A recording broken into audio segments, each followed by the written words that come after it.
sunlight in this beautiful space and in this beautiful California sunshine, something I really miss in Virginia, to be talking about my most recent book. So the main argument, so the first thing I want to highlight here, and this is for students who might be watching or interested in this, is that my first book, this book actually emerged out of my first book when I was a Fulbright scholar at in Shanghai, studying the Chinese film industry. One thing that really came through clearly was that there were differences in terms of how Netflix and how Disney were interacting within the Chinese market. And it was completely unclear to me why that was the case and what the issues were related to that. But I was having difficulty using the internet when I was working on this thesis in China. And I was very lucky in that my neighbors across the street had a virtual private network or proxy server company. And so they invited me to work in their offices. I wasn't like working at the office. I wasn't like, didn't have an employed job, but I worked in their offices so that I could have reliable internet access. And so I was kind of talking with them about some of these issues. And they were like, well, Anne, it's clear that the Netflix issue and the Disney issue are very different in the sense that Netflix is gathering large amounts of user data in a way that Disney cannot. And so that really formed the foundation of this project back when I was working on my PhD. So one thing that I will say, for people who are in the process of developing their projects is to look for those, moments of, interest and spark that might lead to the next project. Now, the main argument of the book really relies not just on what's happening in China, but also what we're seeing in the United States. And in some ways, I really have to thank the members of the U.S. Congress for creating such kind of chaotic discourse about things like TikTok to really underscore a lot of the arguments of my book. Because ultimately, what I argue in the book is that regulatory fragmentation in the U.S.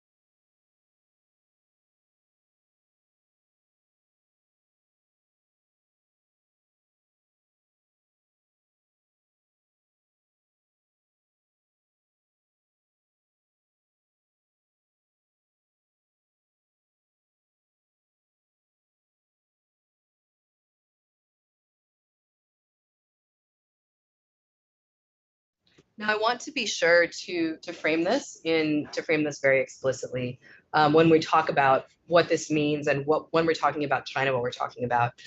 Because as someone who lived in Washington for a long time, one thing that's very clear is that when we talk about questions of US-China relations, there's often this China threat discourse, which encompasses large amounts of very bombastic rhetoric, but doesn't actually address specific narrow threats. And what we see as a result of that is things like, increases in anti-Asian violence in the United States. And one of the things that it becomes important to do is to look at specific questions, specific kind of narrow terms, and to talk about the terms of engagement in a way that allows us to make concrete policy decisions that respond to specific concerns, rather than trying to completely decouple the U.S. relationship with China, or drawing extensive scrutiny onto anyone who has any affiliations with China. I was in an Uber yesterday, and the Uber driver, who's Chinese, was telling me that that someone asked him in the Uber that this is a guy who's just like minding his own business driving Uber in West LA, and he was just asked by the guy who was his passenger, if there was a war with China, which side would he fight for? And it's like, and so this type of kind of common rhetoric becomes more possible and more feasible when we talk about China as a big bad wolf, as opposed to looking at specific policies that we might see that the Chinese government is enacting vis-a-vis problematic policies in the United States that lead to complex interactions.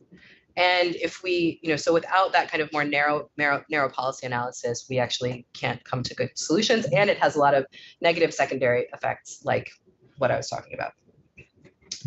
Now, there's a scholar named Pardis Madhavi who does really interesting work on this, not related to China, but related to Iran. And specifically, she does research on Iranian women's rights and what happens when discussions of the rights of Iranian women move from Iran to the United States, and how that type of discourse can then be mobilized in a way that actually also works against the rights and interests of Iranian women.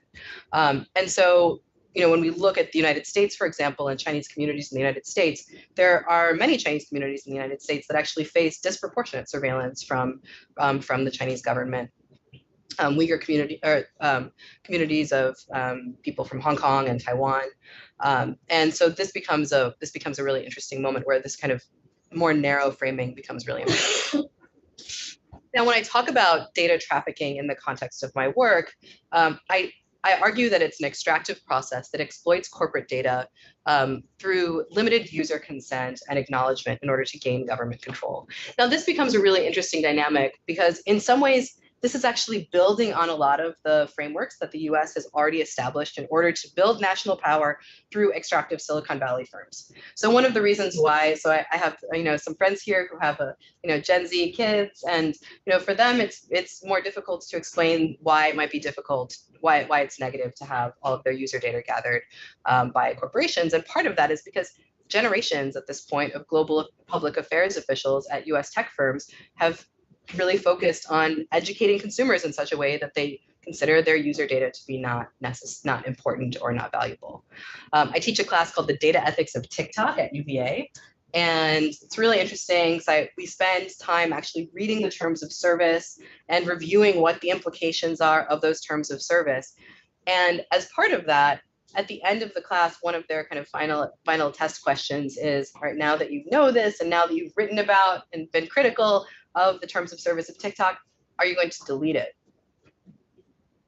And none of them do, because I don't, maybe like one person will, but it's because they, and I asked them, they're like, well, professor, like I would prefer to have friends, and I can't escape this if I want to have friends. So this is one of the reasons why I argue that a response to this requires kind of a comprehensive data security oversight in the US, not just of firms that have ties to China, but of any firms that are operating in the United States that extract user data in ways that are exploitative. And I talk more in the book about how we might measure that and the different examples of ways that might, different levers and potential options. Now, when we talk about data, we can think about data as being a wide variety of things. Thinking about this as a metaphor is most helpful, especially in a humanistic and social scientific context. So we can think about data as the new oil, a type of extraction, a type of extractive resource. And I did give this talk in Houston, and when I brought up data as being the new oil, they were like, well, let's talk about oversight of the new oil. There was a lot of resonance with this. We can also think about data as infrastructure. So for those of you who have played around with ChatGPT or any kind of different AI tools, the more user data that those tools have and the more that they have access to, the more interesting and complicated their answers can become. And one of the things, for example, with ChatGPT that's really interesting is asking it if Taiwan is part of China and seeing what the answer is. And it provides a kind of startling answer that draws on a lot of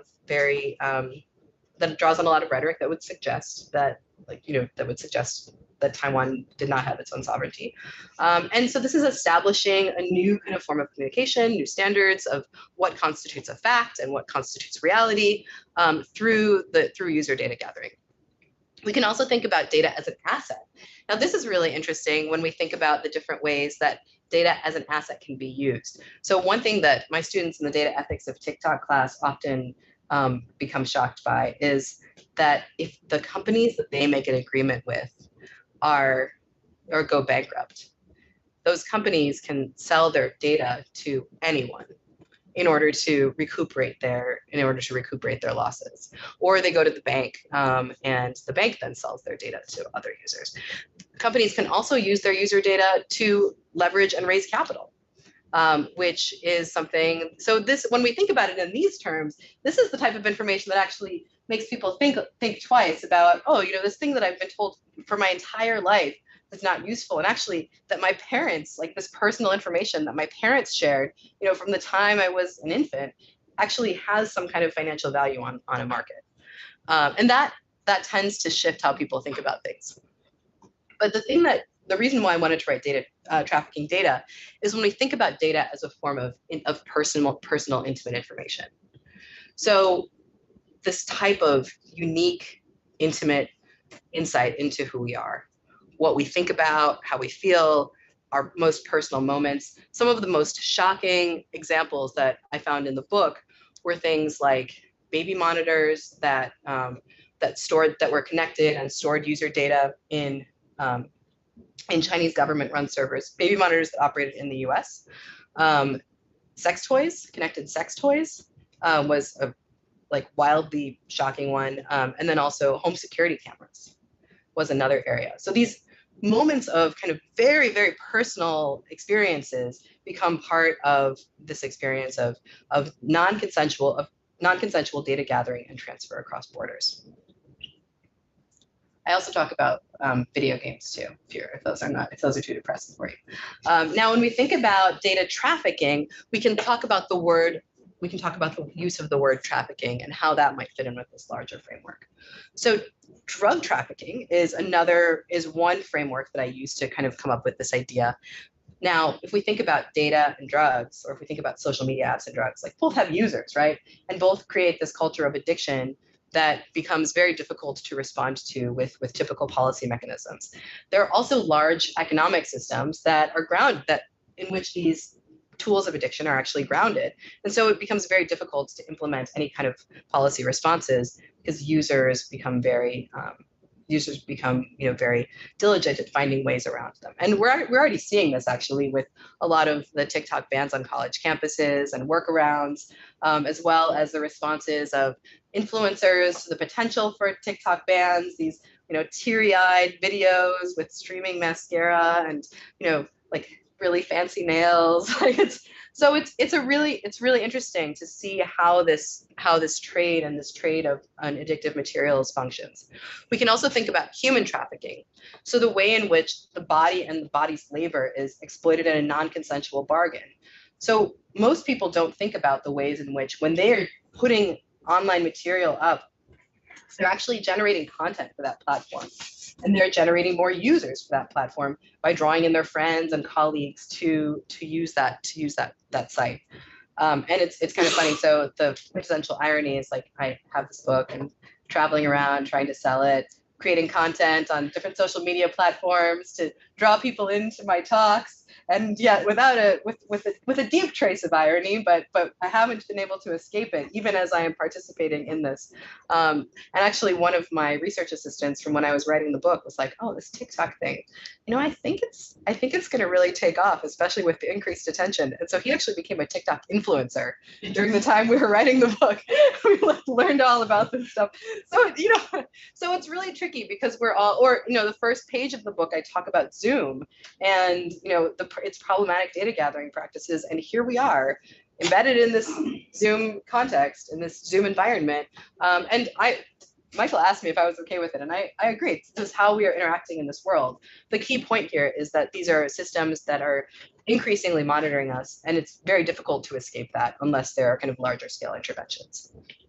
And then finally getting to this idea is this concept of data traffic, or the movement of user data onto platforms to build more support for those platforms. It improves the algorithms. So, for example, the more users of ChatGPT, or the more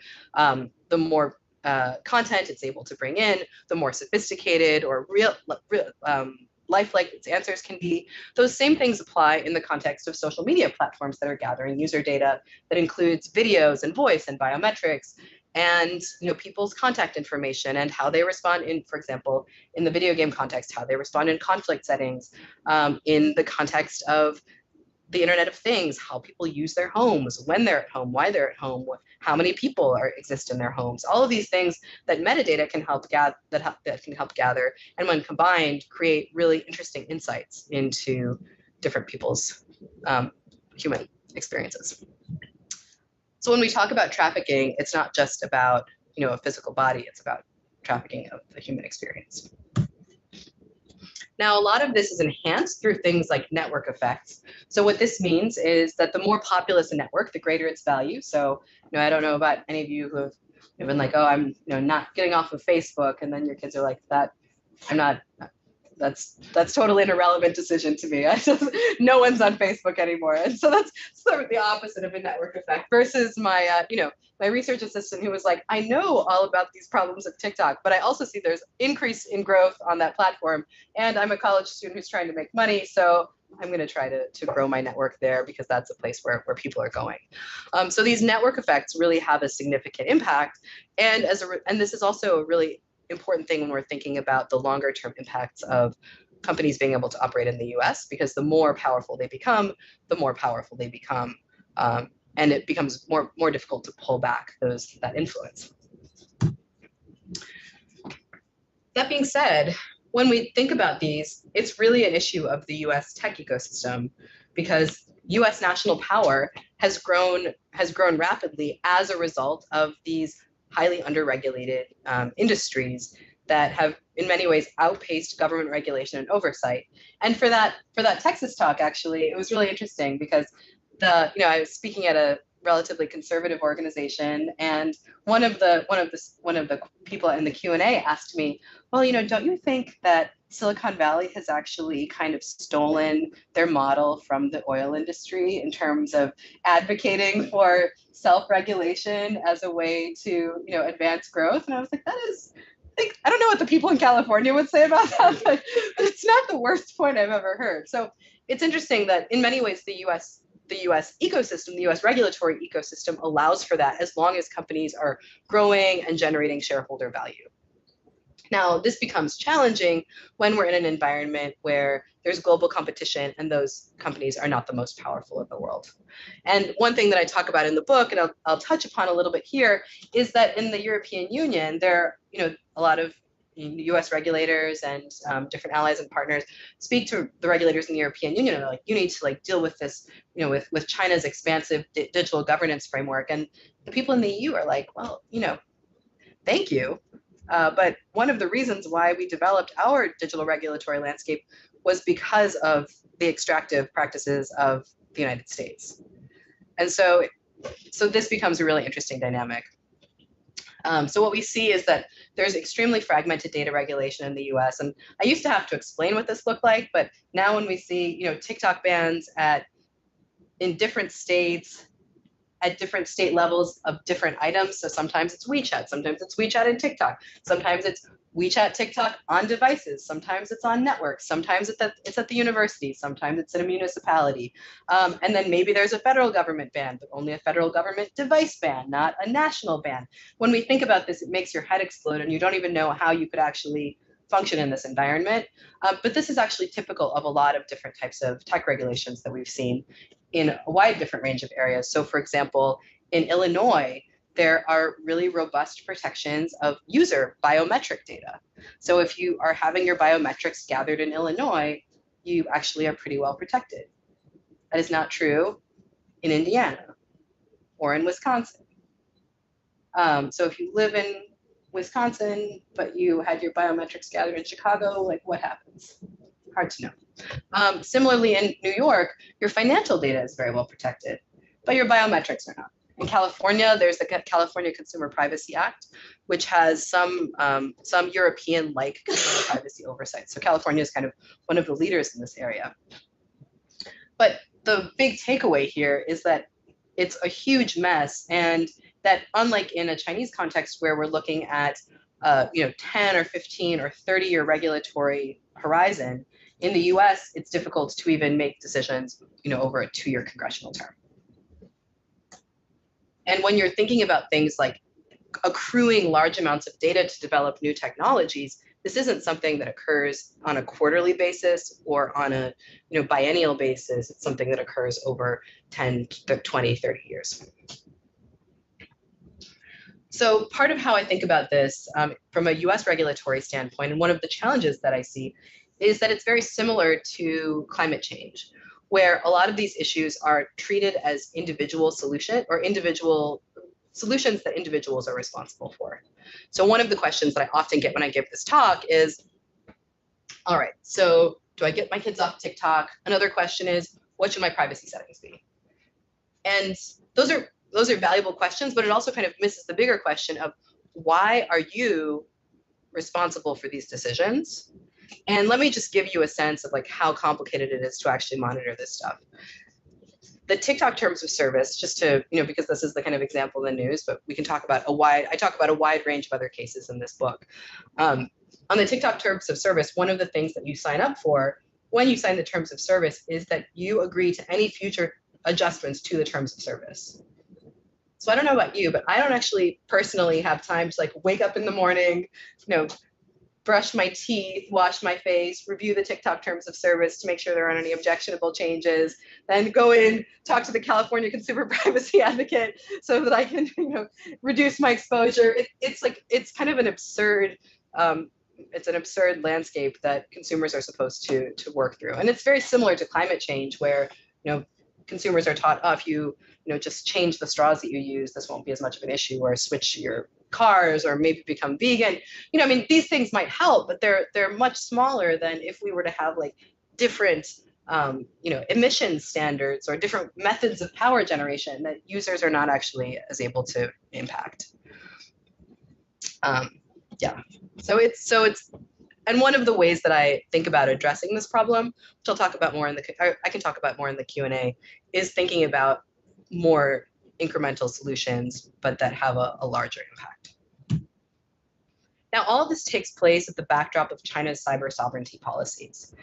Now, one thing that I think is really important to emphasize in this talk is that the cyber sovereignty landscape or the digital sovereignty landscape is one that's really unclear. There's a lot of uncertainty. So when there's discussion about all these, terrible things that the Chinese government is doing, I think it's really in Washington, I think it's really important to note that these are areas where there's really not necessarily a settled vision of what national sovereignty constitutes. So in some ways, the Chinese government is actually just defining these terms, often in ways that are not favorable to the United States, but the United States isn't really moving forward to provide an alternative definition. So I think that's a key point, that all of these things that are happening are the result of the interaction of the highly fragmented, largely dysfunctional US system and an assertive, quite well thought out Chinese digital regulatory landscape. And so part of the challenge here, and part of the reason why this discourse about TikTok is so frustrating, is that if there were better privacy policies in the US, a lot of these questions, a lot of the kind of the biggest, most obvious questions could be avoided. But there isn't a financial incentive or a corporate incentive to do that. So instead, banning TikTok is the idea. It's kind of a very fragmented, very narrow idea. So China's cyber sovereignty framework is very expansive, and it basically considers any digital assets that are generated by Chinese firms or in China to be the property of the Chinese government. And this plays out in a variety of different ways. One is through the cybersecurity law. And I go into this like in excruciating detail in the book. So I'm just going to give you the top three, like kind of most eye-opening ones. But if you're interested, there's a lot. So there's the cybersecurity law, which requires all data to be stored, all data generated in China to be stored on Chinese government-run servers.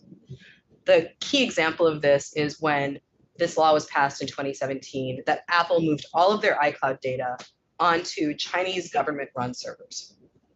Now, this is the same Apple that, in response, that is going to supposedly be responsible for implementing a nationwide TikTok ban by removing TikTok from the App Store. Same company. So you can see that, right? Yeah, exactly. I see some question marks in the. This is why this is kind of a pipe dream, and without a kind of large regulatory framework in place, it's very difficult to implement these things. The data security law, which was implemented in 2020, requires, or 2021, requires national security data audits for all Chinese firms operating globally, as well as any firms operating in China, which means that those firms have to share their data with the Chinese government in order to be able to continue to operate. So this is the foundation of why there's a lot of concern about different Chinese firms that are operating. It's not the company itself, it's that they are kind of subject to continued government pressure to share their user data. And so, for example, and there's actually a lot of tension between Chinese firms and the Chinese government in this area. I mean, to the degree that there can be, because the firms are required to work in some way with the government in order to continue operating. So a great example of this is Tencent, which in 2017, the Wall Street Journal printed a discussion about the fact that Tencent might be required to provide the Chinese government with something called golden shares. Now, golden shares are Chinese government shares of a Chinese firm. Now, I spoke with the head of global public affairs at Tencent immediately after this, and he almost started shouting at me. Now, this wasn't something that I just picked up. It was published in the Wall Street Journal, so it wasn't a crazy thing to ask him about it. But he said, absolutely, this will never happen. Tencent will never have golden shares that it shares with the Chinese government. This is not a feature of our work. In 2022, they did that. And this is just, and in many ways, the balance of power between private sector tech firms and the public sector in China has shifted during that time. But this progressive move has been a result also of more robust Chinese vision, the Chinese government's more robust vision of what constitutes digital sovereignty. At the same time, we haven't really seen a lot of growth or development in a U.S. context beyond at the state level. And then there are two other ones. So one is the provisions for online internet governance. The Hong Kong National Security Law is actually something I'd love to talk about in the Q&A, which has a lot of implications for this. But because there's more discussion about it in the news, I'd love to bring up the provisions for online internet governance. Now, these are provisions which create civil or criminal penalties for anyone using, producing, or distributing content in China that has an impact on China's national security. Now, one of the reasons why I like to bring this up in an educational context is because many of us were on Zoom school, or we're teaching students who are in China, or give talks in China that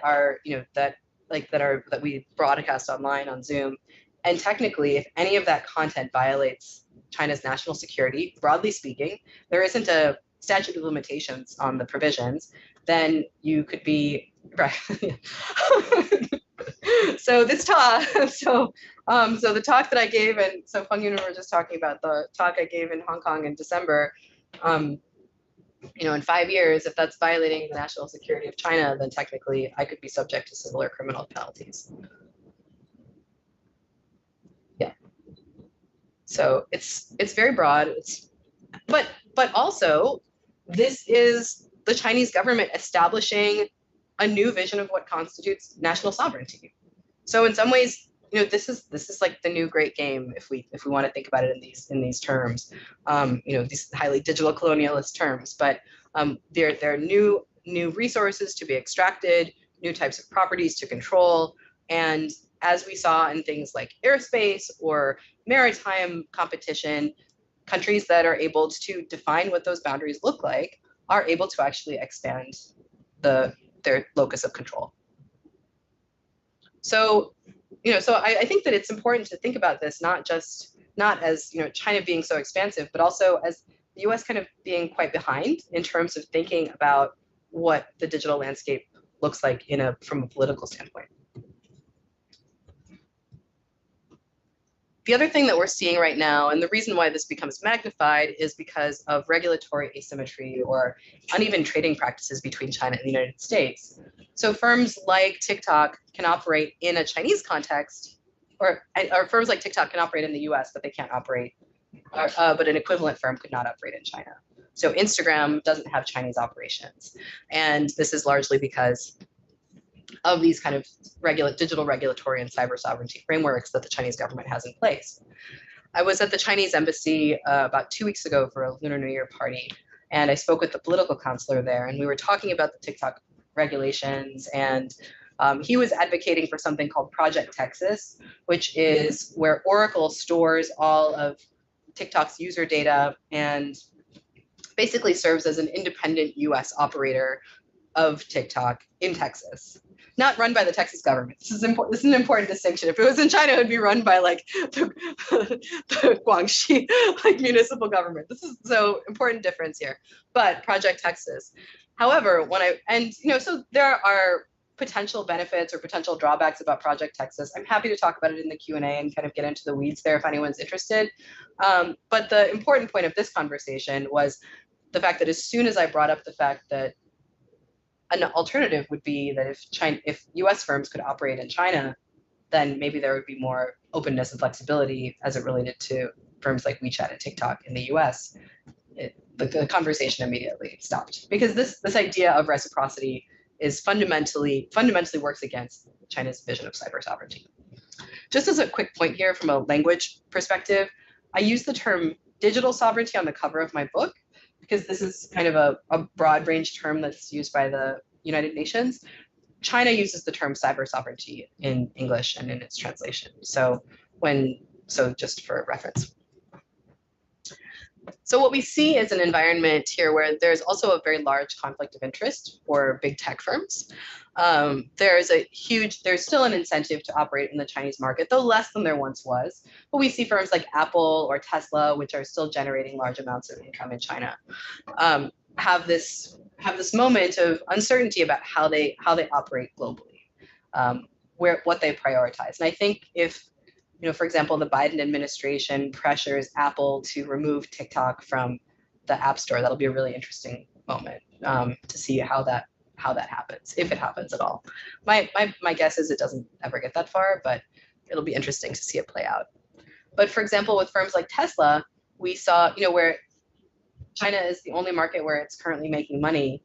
We saw Elon Musk weigh in on the peaceful reunification between Taiwan and the mainland, and his argument that people could just figure it out, and that it would be in everyone's best interest to just quickly combine the two spaces. Yeah, I mean, and it's like questions that no one wanted your answer to, but thank you for publicizing that on this social media platform that you now own, which is a whole nother, also happy to talk about that. So what we see is ultimately trade with China isn't just about the expansion of China's digital sovereignty, or even about the fragmentation of the US tech sector, but this trade also amplifies illiberal practices in the US tech sector. So, already non-transparent practices that we see, such as the governance of Tesla, and why how Elon Musk's political opinions may impact how he's working in a policy landscape, become more amplified when they're involved in a Chinese trade context. And ultimately, what I argue in the book, and this is where I'll be focusing for my next project. So right now I wrote this book during the pandemic, so I'm a little tired. I just kind of want to take a break. But my next project is actually looking at how the US-China tech relationship destabilizes other countries and their trade relationships with both the US and China. So, for example, I was in Tokyo this summer as a visiting fellow on the Abe Fellowship at Waseda University, and I had the chance to speak with Japanese policymakers about their challenges in dealing with the US and China. And one of the really interesting points that they made was, the US is a great trade partner, they're a defense partner, they're a military partner, but they're geographically far away, and the US regulatory landscape is very unpredictable, which is completely understandable. China is a major trade partner that's very close by, and where there's a lot of business and a lot of shared business interest. So even though for example, the Ministry of Trade and Investment was concerned about a lot of these practices, they also are very realistic about where the future of the Japanese economy is and how they need to balance those interests. I also hope to do research in Australia, the European Union, and in Korea, where countries are also kind of contending with these differing political and economic challenges. So what we see in a European context, for example, actually Europe, Japan, India, Korea, is this idea of a precautionary principle. So trying to actually limit user data gathering before it becomes, or limit problematic firms from entering the market before they take over or present challenges to critical infrastructure. By contrast, in a US context, we use a risk-based approach and a wide variety of different regulatory frameworks, meaning we let something happen and then try to pull back after. So what I argue in the book is that this becomes much more difficult to do when it's something like user data, and in particular in chapter 8 of the book, chapter 9 of the book, I talk about biodata and the kind of long-term implications of things like biodata trafficking between the two countries, where China has a national genomic database that gathers biodata from a wide range of different countries in conjunction with places that have been setting up COVID testing labs, as well as commercial DNA testing. So just another hot tip here. Most of you probably realize this, but actually your health information is only protected if you're in like a clinical setting. So your Apple Watch data, or like if you use 23andMe or Ancestry.com or Strava or any kind of commercial heart rate monitor, none of that is protected under HIPAA. And that is all commercially available under data brokers and can be bought and sold across borders. So things like that, especially biodata, things like DNA, have not just implications for you or your interests or your likes over the next year or two, but generationally. All right, so on that cheerful note, Professor Yip, who's here, taught me in Chinese film classes, and I will say our classes were probably a lot more fun than what we. I will, so I just want to thank everyone for sitting through this dark tour into the world. But I think it is important to understand, and I think it's also, especially for people who are interested in China, I think it's important to have this kind of specific information in place so that when you are talking about these issues, these specific types of insight, so that when you're talking about these issues with friends and family and colleagues, you can actually bring up the kind of specific narrow targeted concerns rather than having to wade through a lot of the anti-China rhetoric that isn't really grounded in the reality of some of these issues. So the book also deals with, in addition to social media, it deals with gaming and health, consumer products. And if anyone's interested, that link below has more information on like podcasts or op-eds that are related to the book. So thank you so much for your time and attention. And thanks to those online as well. That was wonderful. We appreciate you sharing all your knowledge about this and introducing your new book. I thought maybe I'd get us started with a quick question, and we'll just open it up. And for those viewers online, you can post the question in the Q&A, and we'll kind of alternate. You talked a lot about this notion of cyber sovereignty, and I almost felt it's kind of, 过犹不及, right? These two extremes. One is China's kind of overreaching, and the U.S. there's a lack of federal oversight. And I'm wondering, are there good models globally, if we look to other nations, whether it be New Zealand or Germany? Are there places that get it right? And if you could talk about what that happy medium might look like, I'm curious about that. Yeah, no, so this is a great question. And I think one of the reasons why this is such an interesting area to do research is so far, so I've spoken with people in the European Union and in Japan so far for my next book, and they are not happy with the models that they have. And initially, especially when I was going to Japan this summer, I was like, oh, the Japanese government has really got it figured out. They have this, really talented civil service corps, a lot of like well-educated, technically astute people in government, and they also have this framework called data free flow with trust, so that they're trying to introduce in the United Nations and in other multilateral organizations. But when speaking with people at the Ministry of Economy, Trade and Industry, Economy, Trade and Investment, sorry, they were very skeptical about the feasibility of their approach, and largely because technology is changing so quickly that even if they have laws and regulations in place, it's difficult to know that they're not stymieing innovation. And this was actually something that, in talking with European regulators, also came up, that they were very proud of the fact that the New Digital Services Act, the GDPR, but one of the things that they pointed out was, number one, Europe doesn't really have a really robust tech sector in the way that China and the United States do. So it's easier to regulate because there's less of an economic consequence. Number two, because of these new regulations, it's also harder to develop those industries locally, which means that they're then subject to the choosing between China and the United States, which is not an ideal option. So in some ways, I think of this, and I have a colleague and friend who's writing a book on different ways that the Chinese government accrues power, and her name is Oriana Schuyler Mastro, and she actually looks at this in a really interesting way, suggesting that places like the space race and digital sovereignty and certain types of certain types of unclear maritime regulations, especially in the Arctic, for example, are sites where because there's this cloudiness and this fuzziness in what constitutes national sovereignty, those are places where the Chinese government is actually focusing a lot of attention on the growth and development of how they define and how they consider what constitutes a sovereign nation, because it doesn't require. And actually, in some cases, the balloon is a great example of this, where it's not like, was there, maybe there is, and I haven't.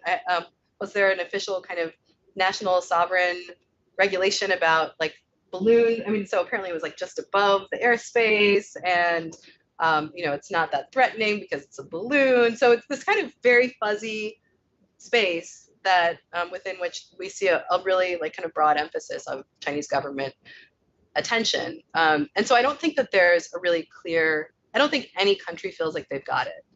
I think India is an interesting example because they're really taking a quite hard line.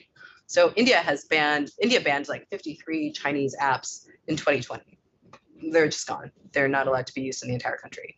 And so that's a kind of more assertive approach. But one thing I learned from COVID is that you can't really predict the future. So I don't know what the very best option would be. But I do know that none of the people in any of the countries I've spoken to feel like their option is good. With actually, but potentially the exception of Chinese regulators who are pretty into their approach. But you have to have a really robust tech sector to back that up. So Russia tried that, and RUNET was not a success. Even people in Russia didn't want to use it. Whereas platform or apps like WeChat or Douyin are really popular. So thanks. Thank you. Yeah. Other questions? I know absolutely nothing about this field, but my question is, it seems like you're talking mostly about regulations concerning data gathering. Yeah. What about the trade of data? Yeah. How is that regulated, and are there differences? So it depends on the country, and it depends on, so if we look at data gather, so if we look at the United States, there are very few regulations about what data can be exported. Mostly it's regulations about what data can be gathered. So, and that's one of the reasons why there's this emphasis. So, so the data of children under 13 is protected, assuming that they, sign the terms, don't forge the terms of service. So anyone who has spent time with a child under 13 knows how effective that is. Then there are things like HIPAA, which, as we've discussed, has a very narrow remit. Things like the New York Financial Services Act and the biometric regulations in Chicago. So those limit what data can be gathered. In China, there are actually a lot of regulations about what can be exported. So for example, companies have to so as part of the national security data audit, regulators identify what data the company is gathering as well as what data they might be exporting. So that's already a comprehensively defined process. And then also in 2020, the TikTok algorithm became subject to national security oversight for export, which basically means it can't be exported. And the TikTok algorithm is, and this applied to a wide range of other different algorithms that were generated by Chinese firms, but this is one that, a lot of people know about. And so that is also a type of data protection that the Chinese government has engaged in. In Japan and in the European Union, there are very robust, and in Korea, for example, there are very robust data privacy regulations that don't permit export except to a certain number of countries. So for example, Japan and the European Union have something called a data adequacy agreement, which allows Japanese companies to share data in the European Union to share data with the companies in Japan. But that is really, that took a long time to craft, and it's limited to, and they have to kind of continue to update their standards every year. So it's an interesting dynamic. And one of the things that's shocking is how, and so for example, in a US context, data brokers, so I didn't even talk about data brokers today, but they can actually purchase data from any company that's willing to sell it, and then sell it to anyone who's willing to buy it. And there aren't any, trade regulations, national or otherwise, on that, which is another whole crazy area. There's been some effort to regulate that in Congress, but it hasn't moved forward. So sorry to not provide a better answer for you. Biometric information freaks me out because my husband and my children all have those group straps, so they share all their sleep data, exercise data, heart recovery data. And I'm just, to me, they're already violating each other's privacy. Yeah, right. I think that it's out there in the world. It's just, it's freaky. Well, and also, so there's this alternative. Yeah, I clearly, I agree, like preaching to the choir here. But then there's an alternative perspective of like, why does this even matter? Who wants the data? That's what I don't understand. So this becomes an interesting question, and this is something I talk about in the book. So one is, first of all, there's the kind of like personal surveillance ick factor where people are like, I don't want people to like look at my stuff. I don't want people to know about me. But that tends to be pretty generational. So I find that appalling, but a lot of people younger than me are like not too stressed about it. So that's one aspect of it. And to be honest, like that only really impacts a certain group of people, like journalists. It's a big threat for a certain group of people. So journalists, government officials, people who have, people who run very very powerful corporations, for whom impersonating them or influencing their behavior or opinions or being able to blackmail them would actually have some kind of an impact. Like as a faculty member, I'm not like, I don't think I'm like the number one target here. So that's important to think about. But then there are other issues of like data aggregation. So being able to develop more robust products. So things like better, one of the things people talk about with the TikTok algorithm is, you feel like you use it for an hour and it knows you. And so you just keep wanting to be on it because it knows you so well. And that's, some of the stickiness of, of network effects, being able to gather data about a large number of people, to be able to identify and develop people's profiles, to enhance the user development, and then increase the types of products and services that users use on that app. So for example, now TikTok is the news source for 25% of people under 30. It's also entering the financial services market. So these are things that wouldn't have immediately come up when it started off as a dance challenge video or a dance challenge app, but now it's actually crowding out a lot of other critical communication infrastructure in the US. So for example, the Biden administration briefed TikTok influencers on the war in Ukraine so that they could share it with their followers. So then it kind of has bigger and bigger impacts, the more power. So it's kind of also the question of outcompeting. Then, and this is actually less a question of TikTok and ByteDance and more about Tencent. So Tencent is heavily involved in the US gaming industry. It's also the parent company of WeChat, which is the kind of major communications platform in China, but also served as the backbone of China's health code system and surveillance and monitoring through that. And Tencent actually has like huge investments in the US gaming sector, as well as in Reddit, and is able to gather large amounts of user data that way. It's also involved in China's military AI intelligentization efforts. So in the US context, there's also a lot of emphasis on the relationship between civil gaming companies and the US military. Tencent is actually like heavily involved in both, but it's involved transnationally. So then we kind of look at these kind of political military risks as well.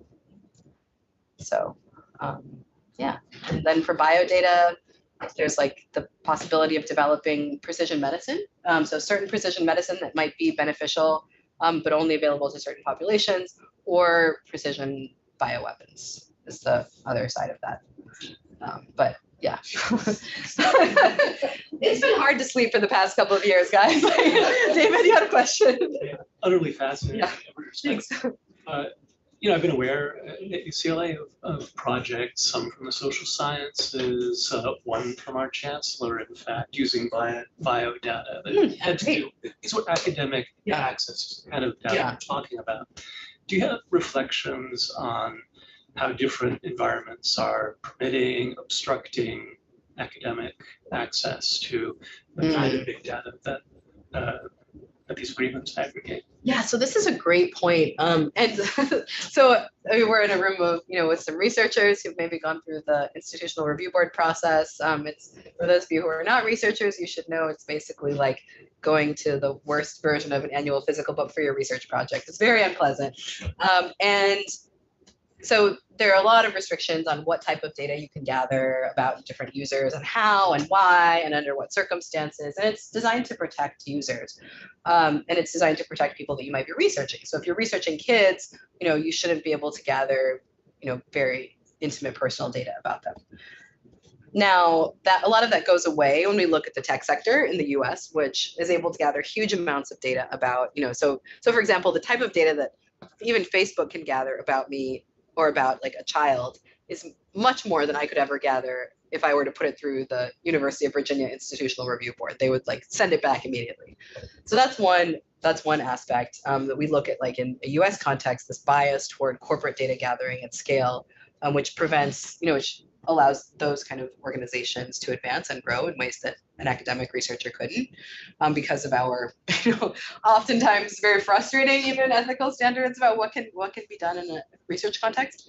But then in China, it's taken to an entirely different level. So for example, so first of all, Chinese government servers hold all data generated by Chinese firms. So if the Chinese government wants to aggregate data about a specific type of, for example, specific biodata into China's national genomic database, then there are pathways that are already clearly established where permission doesn't, maybe there needs to be permission asked from the provincial level government, but that's very different than trying to squeeze that data from a corporation. And even within a Chinese context, things like golden shares, those special shares that the Chinese government has taken from companies like Alibaba and Tencent, actually make the Chinese government a partner in those companies so they can also gather data that way.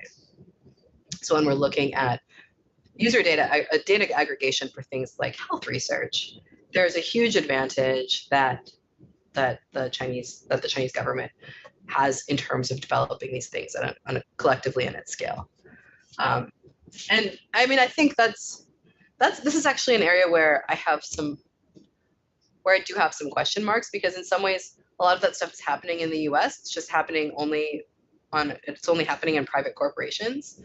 And so I don't know. I mean, I think that there are problems, in terms of the Chinese model and, extracting large amounts of health data and integrating it without clear models for consent.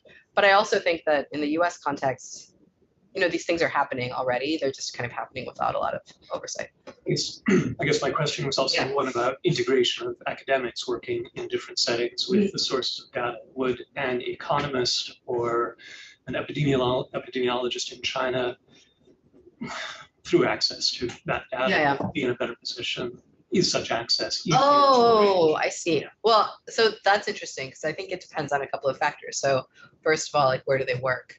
Are they at the Chinese Academy of Social Science, or are they at a small provincial university? What are their political connections? What is their political status? That's a huge. I mean, but that's true in the U.S. too, in different ways. But but there are different levels of government connection in Chinese academia, even more so, I think, than in the U.S. context.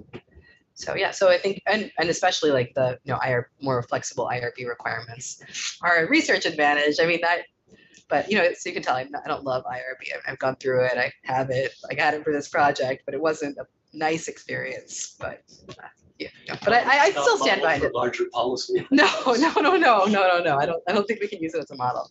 But are there any other questions?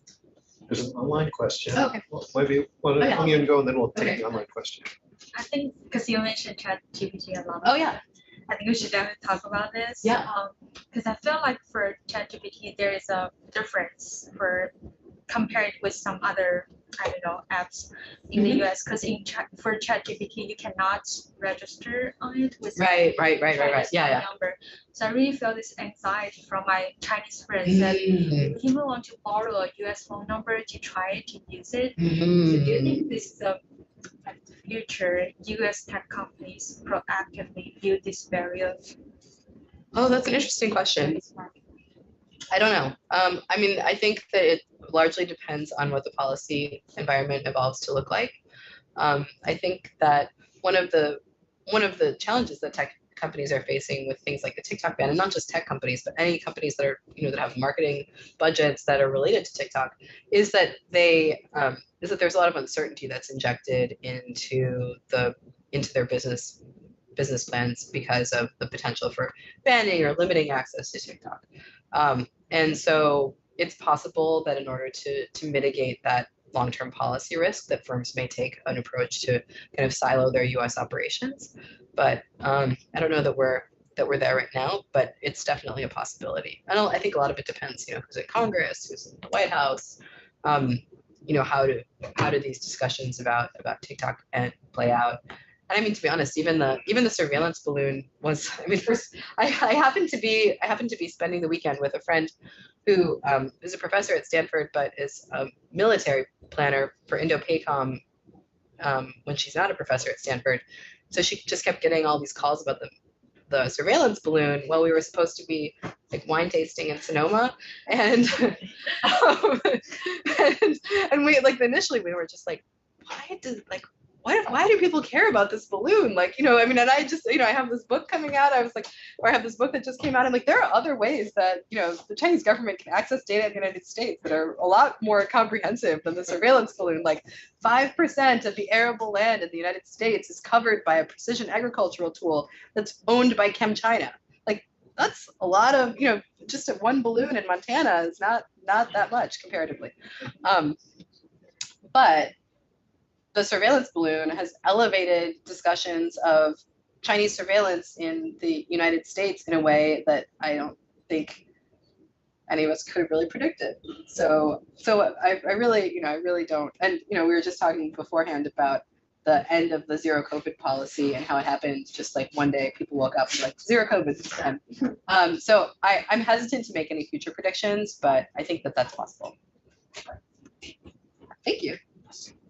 Do you have an online question, Dave? Or Michael? Or there's an online question. This is from Paolo Menicelli, a visiting researcher at the University of Virginia. Okay. In light of the ongoing tensions between the US and China, particularly with regards to tech companies, what is your perspective on the future of cross-border collaborations and initiatives between firms from both countries? For example, the recent criticism of TikTok and the involvement of Tencent, the Chinese firm who owns TikTok, in financing Hollywood productions such as Top Gun Maverick. As the geopolitical landscape continues to shape the technology and entertainment industries, how do you see these kinds of ventures evolving into the future? This is a great question, and it combines two of my loves. My two books. And so what we're seeing right now is actually, I don't know if anyone saw this is very deep level China nerd gossip. So the National Defense Authorization Act actually has a provision in it related to cross-border US-China film collaboration. And so that actually requires that any firms that are operating, any firms that are trying to get cross-border cooperation in a film production can't do so if they have to get Chinese government approval in order to make that film. So that addresses things like Top Gun, where there was both Tencent and the U.S. military were involved in supporting the film, and then the first promotional images came out, and Tom Cruise's jacket didn't have the Taiwan flag on it anymore, and the people in the U.S. military were wasn't a great moment. So I think this is a way to try to anticipate that. But it kind of also underscores the really narrow ways in which the government is willing to respond. So, I mean, Michael and I have both worked on these questions of co-production, and it's actually not, there aren't so many films that would even fall into this category. So it really, underscores how narrow and granular they're trying to be. So I'm not sure what the future will look like, but I think there is a lot of effort to be quite targeted. The big challenge is when you're, very targeted about only kind of certain products, what happens to the, what happens in a larger regulatory environment if you're not addressing kind of big questions like data security, or the fact that, Hollywood studios can invest in, anything that they want, and you just have to kind of pick off the problematic investments. So it's a great question though. Yeah. Other questions from the room? I have a question. Yeah. Thanks, Josh. Do you ever think about, like, I guess with USTR, maybe you talked about it in the book already, where they were kind of like looking at trade barriers to, there was a whole, I guess, debate about like if blogging, Facebook, Instagram are technically considered like trade barriers. And it seemed like, at least at the time when I was there, it was like, Yeah. that was kind of the main channel to Right, yeah. kind of stuff. So I see the problem when you call this trafficking data, is that there's no way to actually negotiate these things and Right. actually be at least at the same table and figuring out where there can be agreements. So maybe you already cover it in your book, but what would you recommend? Like, what specific arms of like the Chinese government or US government could actually hammer out some type of like rules of the road for trading in digital data? Yeah, I think that you bring up like kind of one of the key potential solutions, this question of reciprocity and arguing for reciprocity. One of the main issues is, there was actually a lot of discussion about this, as you noted, in the Obama administration, about thinking about digital trade as a trade issue. And then in the Trump administration, there was this movement toward, focusing on tariffs and focusing on bans. And then we haven't necessarily, and then, during the Trump administration, there was this kind of increase and more inflamed U.S.-China rhetoric, and we haven't actually returned to those trade discussions and those same types of trade negotiations that we had during, especially the early Obama administration, but even a little bit later on. So I think, yeah, absolutely, organizations like the U.S., like USTR, would be a much more desirable, place to start to look at ways to resolve these issues. I think one of the challenges is now we're seeing a high level of politicization, and it's moving instead into, congressional movements like the Congressional China Committee, which are not necessarily focused on narrow trade issues, but instead very broadly on everything that might be concerning about relations with China, which then actually makes it much more difficult for trade-minded civil servants to just get together and talk about, okay, what specific characteristics of this agreement work for you and work for me. And so that's I think one of the big challenges in the moment that we're in, where it's really hard to kind of dial down a lot of the rhetoric, and things like the spy balloon don't necessarily help when you're trying to separate that type of digital surveillance from what it might look like to have an agreement in digital trade and services. And so, for example, we were just talking about this, that that the U.S. Secretary of State hasn't gone to China since 2015, and we just had this cancellation of the visit. That those are the types of people that we would want to be in dialogue with one another, but it becomes more difficult in this current moment. But thank you for your great question. And actually, I'd be curious, like, you had this experience, like, in government. What was like if you were looking at what things are like now, would you have predicted it, and what's kind of most surprising to you? Well, there used to be a lot of working groups. Yeah. Where at senior levels, political people are kind of like figureheads, right? So they wouldn't spend all day, negotiating one thing.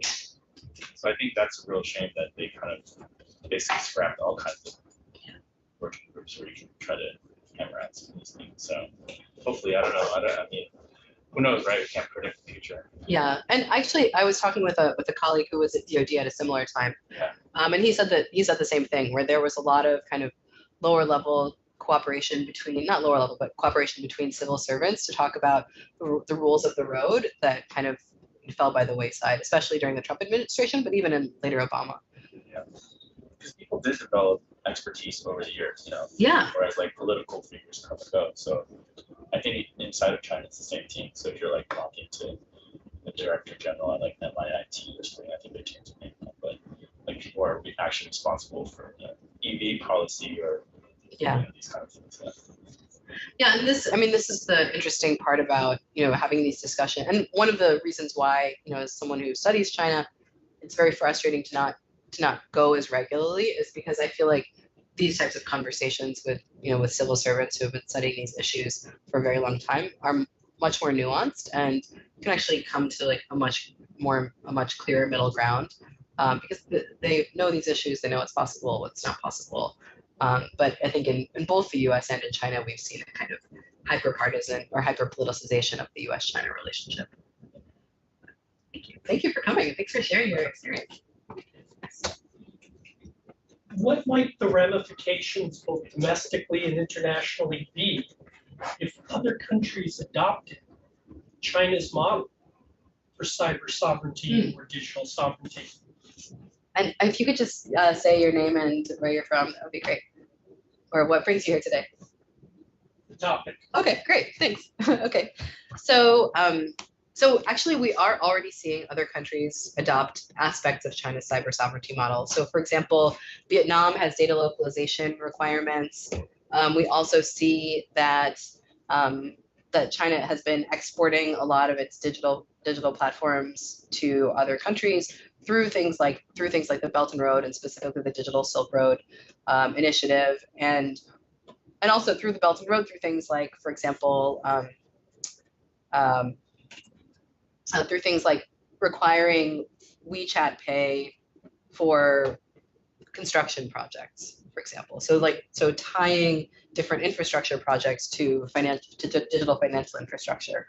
What we're also seeing, and there's a scholar named Sheena Greetens at the University of Texas who does really great work on this, is the export of China's smart city systems, especially in Latin America. And these are really interesting because on one hand, in China, they're designed as mechanisms to enhance the flow of traffic and remove potholes more quickly and enhance municipal management. However, they also have a robust surveillance function that's embedded in them, and can be used for law enforcement or security purposes. So it's not just that this might happen, it's that China has developed a wide range of Chinese firms have developed a wide range of different systems that are already being exported through both Belt and Road and non-Belt and Road projects. Now, are other countries calling it cyber sovereignty or making the claim that any country or that any data that's being gathered or that's being generated by any of their citizens abroad is their user data? That is not happening, to my knowledge, in the same way. But a lot of that has to do with the fact that China has this unique combination of very robust cyber sovereignty frameworks and a very powerful tech sector. So, I mean, would Vladimir Putin be interested in taking that approach? Yes, I'm sure. But the Russian cyber infrastructure or digital infrastructure is not such that it would permit such a move. So thank you very much. Can I ask a real short question to bring us home? Awesome, yeah. You talked about the many sleepless nights writing this book earlier, not jokingly, but yeah. maybe not. And if you were to follow mainstream American media, you would think that those would be the three evils of TikTok, WeChat, balloons, probably. Okay, yeah. But having been kind of in the trenches, right, and knee deep in this for the last several years, what are maybe the top 2 or 3 most concerning aspects of this puzzle that you feel policymakers in the United States should be really have on their radar and paying more attention to? That's a great question. And it's funny, actually. One of my friends said that one of my friends yesterday just sent me a quote that I had made in an email, or a quote that I had made in the media, that said something like, "I'm a very good sleeper, but this even is not for me." I was like, I can't believe I said that. But anyway, it was like, sometimes you bring too much of yourself to work. But yeah, it is. But I do find some of this, I do find a lot of this troubling. And I would say that the cases that I found the most troubling were definitely the biodata issues and the generational impacts of biodata gathering, harvesting, and the potential for, for an imbalanced market in precision medicine or the possibility of precision bioweapons. And actually, this was a strange experience where I was at a conference, and there were people from military and also from policy world and academics, and I was speaking with someone who was formerly involved in the US bioweapons program, and I was like, oh, hey, this is an area where I have concerns in my book, and he was like, I would stop right there. Like, do not look further down this road. And I was like, oh, okay, wow, that's like that's terrifying.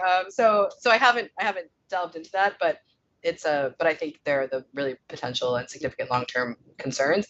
And I mean, his argument was like the level of clearance that someone would need for doing research in this area is such, and also to publish any information about this is so high that it's not even, that you should just focus on the precision medicine side of it. The other area that I think is really interesting is the IoT and the Internet of Things in our homes, and the way in which we interact with our homes in different ways, but we're not very critical of that. So issues of consent on TikTok or on Fortnite, which is partially owned by Tencent, are very small compared to like issues of consent related to your washing machine or your refrigerator, which are gathering more and more data about users. But we never think about like, oh, what is my RoboVac gathering about me when I get these additional updates? I mean, like that's the last thing that people are thinking about. Yet, they can be used for DDoS attacks, and also gather, additional amounts of user data. Plus, when we're talking about time horizons, most people keep their refrigerators in their homes or their stoves in their homes for much longer periods of time, and now are just updating the software and the firmware that's behind them. So that's interesting from a time horizon standpoint. And then the final one that was really striking to me was precision agriculture. And so I alluded to this, but precision agriculture is basically using data to determine how much water crops need, what seeds work best, how to best manage pests. It also integrates farm vehicles with the precision agricultural tools. So basically that arable land can't function unless its precision agriculture platform is functional.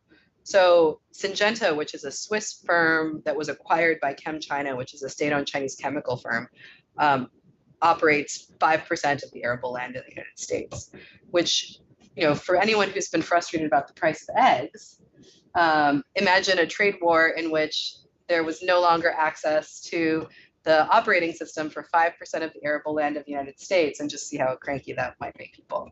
So those are some of the areas that I found to be eye-opening, and really interesting, but there are always more. So that's I guess what makes the research interesting, but also life a little bit unnerving. But I just wanted to thank everyone. This has been so great. I mean, you guys had such great questions and such a wonderful community. Thank you. We really appreciate you coming and sharing your research. Thanks to our audience online and in person. And